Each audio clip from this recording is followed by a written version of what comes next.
continue our knowledge sharing mission through a series of interviews with marketing leaders from all over the world and are thrilled to have Ryan with us today. Hey everyone, welcome to CMO Chats. My name is Ryan. I'm the CMO at StackAdapt. Hey Ryan, why don't you start with telling us a bit about yourself and your role at StackAdapt? Yeah, so I've been in the company coming up a year this week, and we're an incredibly fast growing ad tech company, and I've been leading global marketing for the last year. It's an incredible team, talented. We have a fully remote workforce, founded in Toronto 10 years ago. And so we now started in Toronto, but now have scaled to have employees all over the world. And I have a team here at StackAdapt across all the different disciplines of product marketing, demand gen, comms, PR, brand, field marketing events, and then our international regional team. So it's been a great year and very special place to be. Can you tell us a bit about yourself and how you got into marketing? So I started at college, actually a neighbor that was a good mentor for me, growing up, and he had a company and he needed somebody to help him out.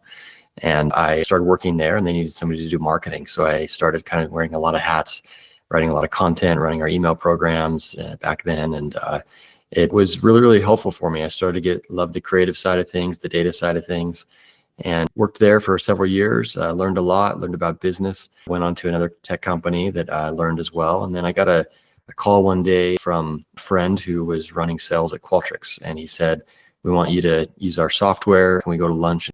And as more of a sales call. And I listened to him just to catch up mostly. At the end of the meeting, he said, "You know what, I think you'd actually be great working here. So you should come meet our team, come meet our CEO." And that was when we had about, I think, less than 100 employees or so around the time.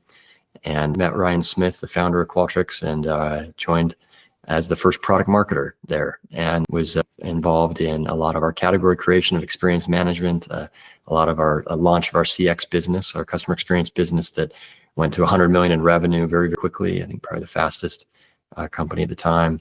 And that was a journey that I'm just incredibly grateful for. I went from product marketing and launching products and solutions and to building out our global field marketing strategy and our enterprise marketing strategy. Yeah, so that was an incredible time. We were then acquired by SAP, which turns out was a lot around the messaging, around experience data and operational data. And we were the world leader, from what I believe, in experiential data.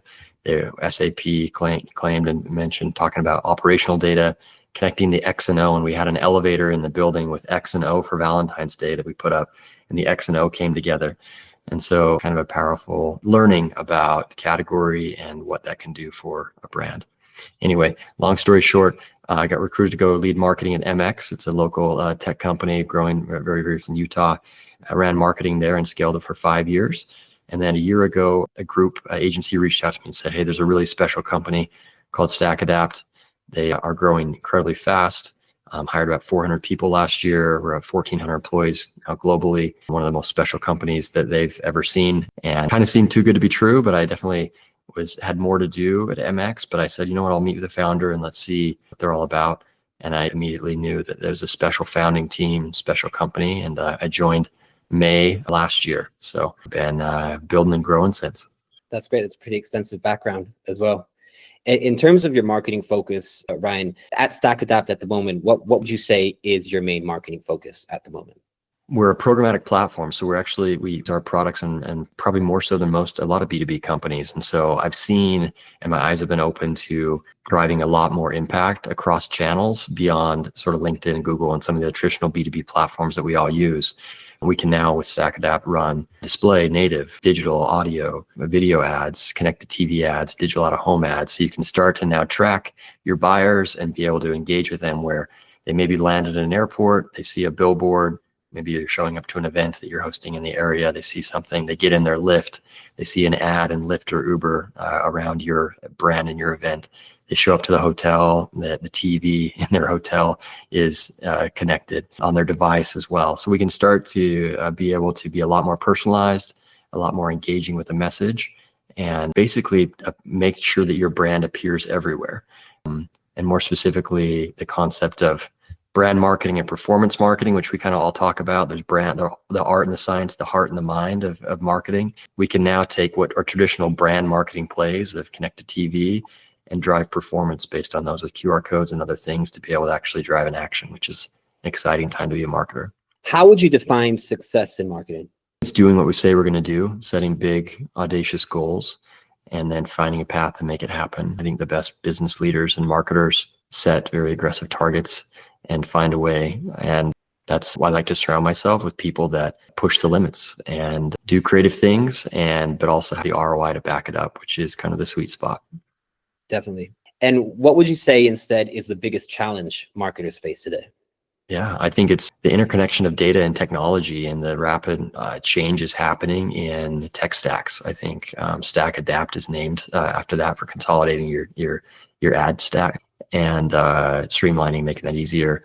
And I do something on Fridays now called AI Coach, and I'm basically sharpening the saw on AI and our team and making sure that there's a crowdsourced method for our team coming together. And I ask them one question. What have you done this week, or what done with AI this week to make your job more impactful? And we then crowdsource those ideas, get better at using technology and tools to accelerate the impact we're making. And it's so super hard right now as a marketer to stay on top of all of that. So that's one small way or idea to stay on top of it. Could you give us a bit of an idea of who your ICP is at StackAdapt? So your ideal customer profile.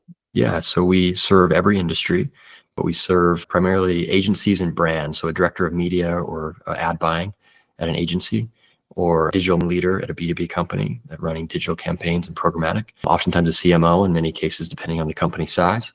And so it is a marketer marketing to marketers, which is fun, which I like to be in that spot where I understand them, I understand what they're going through, and can connect with them on a deeper level. Definitely, definitely. And thank you for that, Ryan. And I'd like to kind of ask you a couple of questions also based on your sales and marketing's relationships with sales. Right? And I'd like to ask, which marketing strategies would you say have wielded the most success in terms of engagement or lead generation at StackAdapt? Yeah. Well, in terms of internally, I try to make our chief revenue officer the most successful person in the company. If they are and very successful and their teams are successful and hitting aggressive numbers, then revenue solves a lot of problems. And so internally, just making sure that ecosystem and that connection is a foundation of trust. And it's all one funnel, one team. We have really great attribution on things, but at the end of the day, attribution doesn't really matter when you're winning, because they know that we're doing our job and giving our very best to make an impact, and we know they're doing the same. And that's the culture that we try to create. We've all been there, where a salesperson points a finger at a marketer points at a salesperson and say, it's your fault on this. And that's not a situation really any of us really want to be in. If you're currently in that situation, I have empathy for that. As it relates to your question around what's working, I've never been a believer in making the marketing team measured on leads or MQLs and throwing it over the fence. I measure our team on SQLs and opportunities, and then even a revenue number connected to it. The marketing team doesn't get often commission on the revenue number, but I still feel like we have skin in the game to own what is the SQL to opportunity conversion path, what's the opportunity to stage 3, 4, 5 and close, and making sure that we have skin in the game and are very, very connected to that, because our product marketing team, demand gen teams, comms teams, we all play a role in what's that message that we're sharing, what's their competitive proof points or value props, all those different areas. So it's important to be a team through the whole funnel, I think. Now, in terms of marketing events, what would you say is the most successful event or engagement piece you've hosted, and why? Yeah. We just got back from Nashville for hosting an event called Conversion or StackAdapt. We had an invite-only experience for about 300 clients and partners, where we had incredible speakers, rented out, Justin Timberlake's private club, 1230, Blake Shelton's club. We had Diva Giri from Journey singing, Chris Jansen, kind of bring a Nashville vibe. It was just an incredible week of discussions, thought learnings, etc. And so, and we're going to scale that up, make that big over time. The most impactful one, kind of the broadest reaching one, I was a part of a founding team that started an event X4 for Qualtrics. And we doubled it in size from about 500 to 1,000 to 2,000 to 5 to 10 to 15,000 in the last year. And that last year we had Oprah speaking and President Obama and Richard Branson on the main stage. And we had Imagine Dragons was the band that year. We had Tony Hawk doing a half pipe vert ramp inside a warehouse with a bunch of food trucks around it. So he brought all his buddies, Bob Burnquist and others. And so that was really a rock show for a business event. It was incredibly impactful to see that ecosystem. And then we had a VIP track that I ran with about 500 people. And then there was basically a track that no one knew about. It was about 50 people. And it was some of the executives from some of the very best brands in the world. And so that was powerful. And it was a power of bringing together people and ecosystems, and saw just the impact of what that did for the company. Yeah, that does sound, that's pretty huge. It sounds very, very impactful. That was, Ryan, out of my own curiosity, that was internally organized by StackAdapt. Was that all organized by StackAdapt? So that last one, so we did one in Nashville with StackAdapt. This one that I talked about with President Obama and Oprah was at Qualtrics, and that was 2019. So just to your question, kind of the broadest one I've done. Okay, great. And in terms of hosting events, what would you say are the most significant challenges when you host them? Yeah, getting the details right. I definitely lean very, very hard on surprise and delight moments, going above and beyond. I tend to send a survey ahead of time to events and ask the question, what can we do to make your experience absolutely incredible while you're here? And then we go and deliver on that. And I've done something in the past where we have something called Qualtrics, that somebody at Qualtrics came up with this idea called the Dream Team. And they basically would ask anybody what they needed, and they would hand them a phone charger or hand sanitizer or whatever it was. And they would basically, like Oprah, give them things that they need throughout the week. And that was kind of a powerful moment where you could build a connection with a company, and wow, someone thought about me, in this sea of people. And that's really what's it about. Events are about relationships. It's really the reason that you build an event, is to bring people together, to connect at a human level, and to make them in the outcomes and goals that they have and the goals that you have. What career advice would you give to anyone that's aspiring to start in the marketing industry? Yeah. One, right now, get really, really sharp on AI prompts. I think that's just changing so fast. I personally think would hire and value people that are natural learners and curious about technology. The world of marketers is moving from execution to being an orchestrator, or a conductor in an orchestra, if you will. Imagine being an individual contributor and overnight being able to have thousands of AI agents working on your behalf. I think the very best marketers are going to use that to amplify their impact. I think the worst marketers are going to use that to get lazy and let AI do work for you. And because there's no really cutting corners in life, in my view. And so the very best are going to use it for good and amplify their impact and get faster and bigger and better as a company. And those that are just okay are going to use it to just keep what they're doing, but having AI replace their work.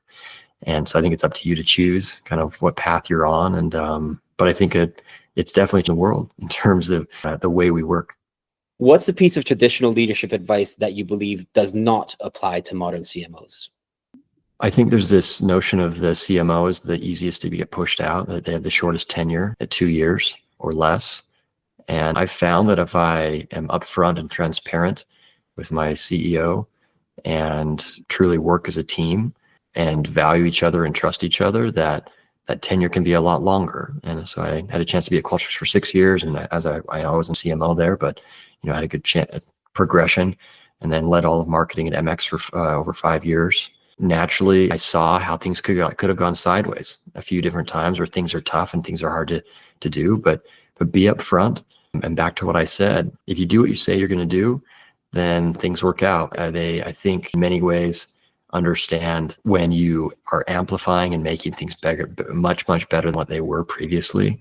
They know maybe how good they have it. I tend to surround myself with incredible people and hiring great leaders who are very, very good at what they do. And I feel like that is where I focus a lot of my time, is hiring really, really, really well. That changes everything. My last question for you, Ryan, is how would you describe the role of the CMO in one word, and why? I'd say bold. I think the best CMOs are bold in their ambition, bold in their action, bold in their campaigns, bold in their messaging. The charter I was given in joining this company is that we fly under the radar too much. It's a very fast-growing company, fastest-growing demand-side platform, one of the fastest-growing companies in North America, and nobody really knew about us. And so we're changing that narrative.